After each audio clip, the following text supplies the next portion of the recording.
લક્ષ્મીપુરા દશામા તળાવ પાસે ગુજરાત હાઉસિંગ બોર્ડના પ્લોટની અંદર રહેતા લોકોને ભર શિયાળે ઘર વિહોણા કર્યા હતા.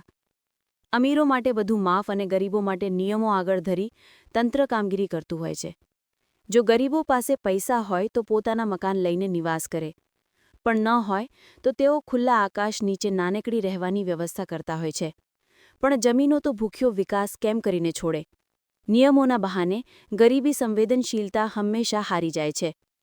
મોટા માથાના દબાણો દૂર થતા નથી અને તંત્રની દબાણ શાખા માત્ર ગરીબો સામે જ પોતાની શૂરવીરતા બતાવતી હોય છે. વડોદરાના લક્ષ્મીપુરા દશામા તળાવ આગળ ગુજરાત હાઉસિંગ બોર્ડના પ્લોટની અંદર છેલ્લા ઘણા વર્ષોથી ગરીબો ઝૂંપડાઓ બનાવી રહેતા હતા.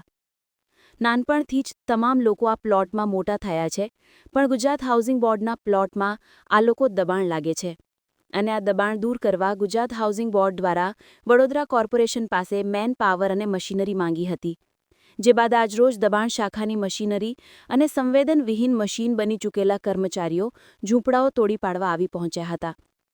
રહીશોએ વિરોધ પણ કર્યો હતો. કીધા વગર અગાઉથી નોટિસ આપી નથી અને એકદમ જ મકાનો તોડવા પહોંચતા સ્થાનિક રહીશોએ વિરોધ કર્યો, સૂત્રોચ્ચાર કર્યા હતા. આમાંથી કેટલાક રહીશોને આ જગ્યા છોડવાની તૈયારી પણ હતી, પણ સામે કંઈક વૈકલ્પિક વ્યવસ્થા થઈ જાય તો. જ્યારે એક સમાજસેવી સંસ્થાના સામાજિક મહિલા કાર્યકર, જે વર્ષોથી આ વિસ્તારમાં સેવાલક્ષી પ્રવૃત્તિ કરી રહ્યા છે, લોકોને જમવાનું આપે છે, અહીંના બાળકોને શિક્ષણ આપી શાળામાં પ્રવેશ પણ કરાવ્યો છે, તેઓને જાણ થતાં તે પણ અહીં આવી પહોંચ્યા હતા. પોલીસ અને સમાજસેવિકા વચ્ચે ઘર્ષણ સર્જાવાના દ્રશ્યો પણ જોવા મળ્યા હતા. રહીશોનું એવું કહેવું છે કે તે અમને અગાઉ 2 દિવસ પહેલાનો ટાઈમ આપ્યો હોત તો અમે અમારો સામાન કાઢી શકતા, અને હજુ સુધી તેઓને મકાનો મળ્યા નથી. પણ શહેરની અંદર દરેક દબાણમાં આ રજૂઆતો થતી હોય છે, પણ તે સંવેદનવિહીનોની કાનમાં આ અવાજ પહોંચતો નથી. એવું આ સ્થળે પણ બન્યું અને અંતે ઝૂંપડાઓ અને કેટલાકના સ્વપ્નો જમીનદોસ્ત થયા. સામાજિક કાર્યકર મહિલા દ્વારા દુઃખની લાગણી સાથે પોતાની પ્રતિક્રિયા આપી હતી. આજરોજ 150થી 200 જેટલા મકાનો તોડી પાડવામાં આવ્યા હતા.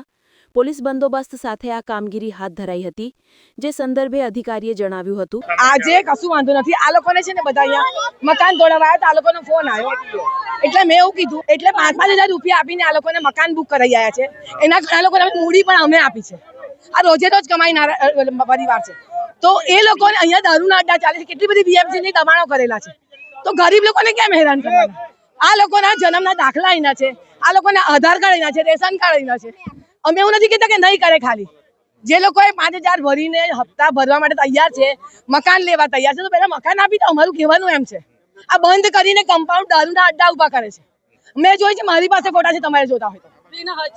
દારૂના અડ્ડા પેલી બાજુ બધા રાતે દારૂ પીવા બેસે છે. અહીંયા જે જેટલી બી કમ્પાઉન્ડ કરી છે બધે જ આ લોકો વીએમસી શાખા છે, મને લાગે છે ને દબાણ તોડવા માટે આવ્યા છે. હવે આ લોકોની મૂડી છે, જે ભંગારનો ધંધો કરે છે, અને 10 વર્ષથી તો અમે અન્ન સેવામાં સ્નેહ ફાઉન્ડેશન થી અમે લોકો જમાડીએ છીએ.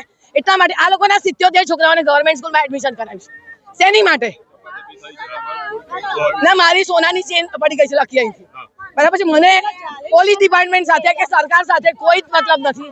અમે લોકો હંમેશા સપોર્ટ કરીએ છીએ. કેમ કોરોના વખતે અમે આ લોકોને જમાડ્યા? સરકારની જવાબદારી હતી.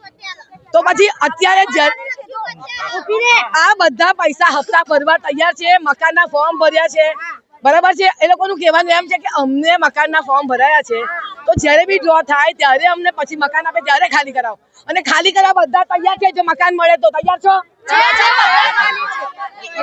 અને અત્યારે પોલીસ ડિપાર્ટમેન્ટ દ્વારા વીએમસીએ કેમ ગરીબોની ઉપર દમન કરો છો? જાઓ, આટલી બધી જમીનો દબાઈ છે બધાએ, ત્યાં જાઓ. આજે ગુજરાત હાઉસિંગ બોર્ડ ના પ્લોટમાં લક્ષ્મીપુરા દશામા તળાવ પાસે હાઉસિંગ બોર્ડની જગ્યામાં જે ગેરકાયદેસર દબાણ થયેલું છે, તે દબાણ દૂર કરવા માટે ગુજરાત હાઉસિંગ બોર્ડ દ્વારા વડોદરા કોર્પોરેશન પાસે મેન પાવર અને મશીનરીની માંગણી કરવામાં આવે એ મુજબ આજે વડોદરા કોર્પોરેશનની દબાણ શાખા દ્વારા એમને મેન પાવર અને મશીનરી આપેલ છે અને દબાણ દૂર કરવાની કાર્યવાહી આજરોજ હાથ ધરેલ છે. એ ગુજરાત હાઉસિંગ બોર્ડને ખબર, અમારે ખાલી ફક્ત અત્યારે દબાણ દૂર કરવા માટે મેન પાવર અને મશીનરી અમે ફાળવેલ છે. આશરે 150-200 જેટલા કાચા ઝૂંપડા છે અહીંયા આગળ દશામા તળાવ પાસે લક્ષ્મીપુરા ગોરવા.